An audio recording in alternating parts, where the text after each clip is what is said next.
ওই যে একটা কথা আছে না, সিংহর যতই বয়স হয়ে যাক সিংহ কিন্তু শিকার করতে ভুলে না, ঠিক সেরকমই বিরাট কোহলি হচ্ছে ঠিক সেই জাতেরই একটা মানুষ।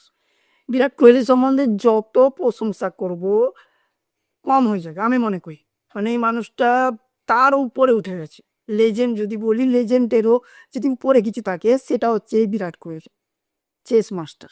কেন বলা হয়, আজকে আবারও আবারও সে প্রমাণ করে দিল। দেখুন, টেস্ট ক্রিকেট থেকে অবসর নিয়েছে, টি-20 থেকে অবসর নিয়ে নিয়েছে, সমস্ত ফরম্যাট থেকে অবসর নিয়ে নিয়েছে, শুধুমাত্র ওডিআই খেলে, তাও খুব কম সংখ্যক। ওডিআই ম্যাচ এমনি তো বেশি নেই। তারপরেও আইপিএল এর আজকে প্রথম ম্যাচ, সেখানে একটা অসাধারণ ইনিংস খেলেছে, অসাধারণ। এর সাথে আরো একটা প্লেয়ারের নাম করতে হবে, তার নাম হচ্ছে দেবদূত পাটিকার। তাকে ইম্প্যাক্ট প্লেয়ার হিসাবে নামানো হয়েছিল, এবং নেমেই সে যে বিধ্বংসী খেলাটা খেলে, টি-20 খেলাটা যে আসলে কি খেলা, সেটা দেবদূত পাটিকালের ব্যাটে ভর করেই কিন্তু আরসিবি কিন্তু আজকে জিতে গেছে। হতে পারে বিরাট কোহলি একটা দিক ধরে রেখেছিল শেষ পর্যন্ত, কিন্তু দেবদূত পাটিকাল কিন্তু ম্যাচ উইনার আসল। কারণ সে 26 বলে 61 রানের একটা অসাধারণ ইনিংস খেলেছে, কিছু বলার নেই।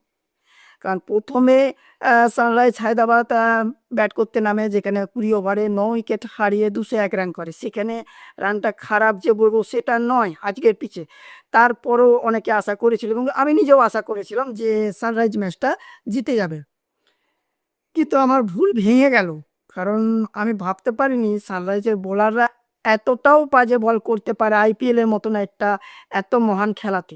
সেই জায়গায় এসে যে এরকম বল হতে পারে, একজন বোলার 4টা 5টা করে হোয়াইট করছে, প্রত্যেক ওভারে 15-র উপরে করে রান দিচ্ছে, সেরকম কোনো বোলার নেই। হায়দ্রাবাদ টিম ম্যানেজমেন্ট তারা ভেবেছিল ট্যাভিস হেড আছে, অভিষেক শর্মা আছে, ক্যালসন আছে, বাস আমরা জিতে যাব, আমাদের বোলারের দরকার নেই, আমাদের অলরাউন্ডারের দরকার নেই।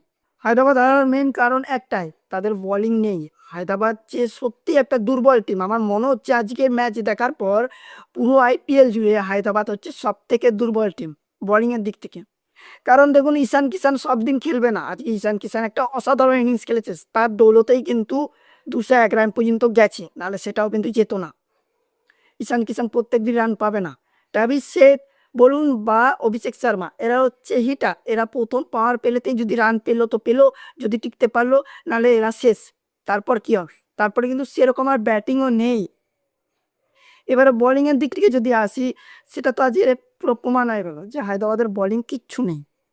একদম সেই ঘরোয়া লিগে যেরকম খেলা হয় সেরকম বোলারদেরকে নিয়ে তারা টিম বানিয়েছে। আরসিবি শুরুতে যখন ফিল্ড শটে উইকেটটা পড়ে যায় তখন কিছুটা হলেও চাপ মনে হয়েছিল, কিন্তু না, কারণ এটা হচ্ছে চ্যাম্পিয়ন দল একটা, যেখানে বিরাট কোহলি আছে, যেখানে 2025-এর আইপিএল চ্যাম্পিয়ন তারা। ঠিক চ্যাম্পিয়নের মতনই কিন্তু তারা আবার শুরুটা করে, ফিল্ড শটের উইকেট পড়ে যাওয়ার পরেও কিন্তু কোনো রকমভাবে টেনশন বা বুঝতে দেয়নি। অসাধারণভাবে বিরাট কোহলির সাথে পার্টনারশিপ করে দেবদূত পাটিকাল একটা অসাধারণ ইনিংস খেলে। তারপরে রাজাত পাতিদার, সেও একটা অসাধারণ ইনিংস খেলে, শেষ বাজিটা মারে টিম ডেভিড লাস্টে। প্রত্যেকেই অসাধারণ, বোলিংয়ের দিক থেকেও যে খুব খারাপ হয়েছে সেটা বলবো না, ঠিক আছে। খুব যে আহামরি বোলিং আছে ব্যাঙ্গালোরের সেটাও বলছি না, বাট অসাধারণ খেলা হয়েছে। বিরাট কোহলি বারবার স্যালুট, সত্যি স্যালুট বিরাট কোহলির জন্যই আরসিবি তার যে ব্যান ভ্যালু কেন, সেটা বারবার প্রমাণ হয়ে যায়। হায়দ্রাবাদের দেওয়া 201 রান, যেটা আরসিবি মাত্র 15 ওভার 4 বলেই করে দেয়, এটা সত্যি ভাবতে পারিনি।